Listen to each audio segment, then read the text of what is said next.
मध्य प्रदेश की संस्कारधानी जबलपुर में मजदूरों को जान से मारने की धमकी देने का सनसनीखेज मामला सामने आया है।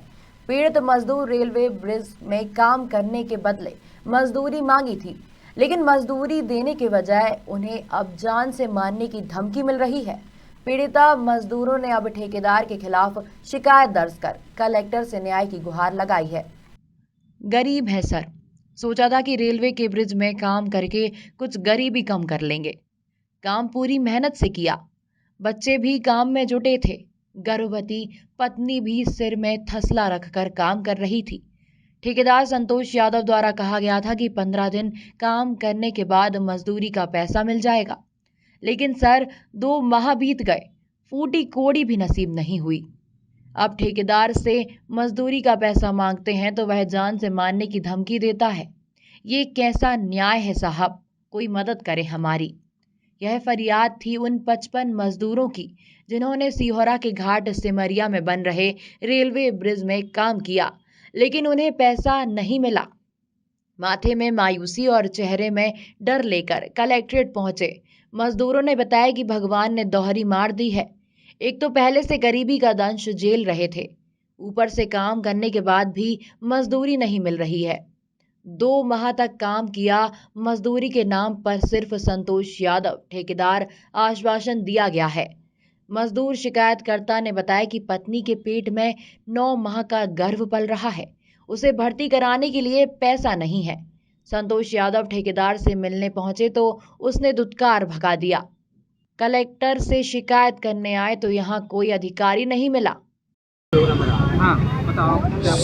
सर हम लोग संतोष यादव ने हम लोग काम के लिए बोला कि तुम लोग काम क्या करते हो, तो हमने बोले मजदूरी का काम करते हैं। बोले कि रेलवे में काम करोगे, हमने कहे कि हाँ करेंगे।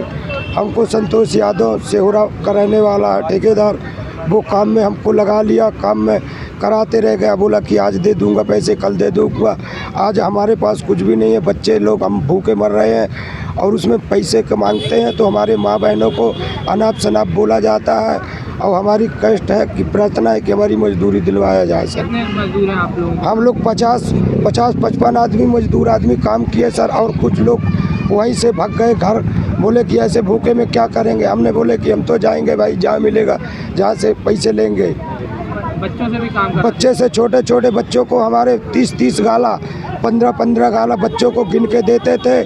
अगर बोले कि नहीं भर पाओगे आपको मजदूरी नहीं देंगे, मगर बच्चे लोग भी पूरा दिन लगे रहते थे, उनसे भी काम करवा के फिर हमसे मजदूरी ले जाते? उनसे 5,58,000 5,84,000 रुपये लेना है सर जी। शेष राशि हमारी इतनी है जी। हमारा नाम है नरेंद्र लोनी। हाँ बताएं, कल से आप आज तक यहाँ पे बैठे हुए हैं, क्या समाधान निकला? कोई अधिकारी मिलने आए आपसे? नहीं, हमसे कोई अधिकारी मिलने नहीं आया है। हम लोग कल से हम बैठे हैं और शुरू में तहसीलदार साहब आए, वो भी हमसे कागज़ ले गए, कहीं आपका निराकरण जल्दी हो जाएगा। आज की बोले थे, आज भी कुछ नहीं। कलेक्टर साहब भी को हमने कागज़ दिए, अभी तक कोई उसका निराकरण हमको नहीं है। ठेकेदार ने आपसे कांटेक्ट करने की कोशिश की? हाँ, ठेकेदार ने बोला कि ऐसी बात है। वो कहा कि नहीं हम यहाँ नहीं आ सकते हैं, वो भी बता रहा है इस तरह का। ठेकेदार भी कोई अधिकारी यहाँ नहीं आया? कोई अधिकारी हमारे पास नहीं आया, न हमारी कोई खबर लिया। फिलहाल देखना होगा कि कड़ी मेहनत के बाद भी अपने मेहनताना के लिए परेशान मजदूरों को प्रशासन न्याय दिला पाता है या नहीं। ब्यूरो रिपोर्ट, खबर मध्य प्रदेश छत्तीसगढ़।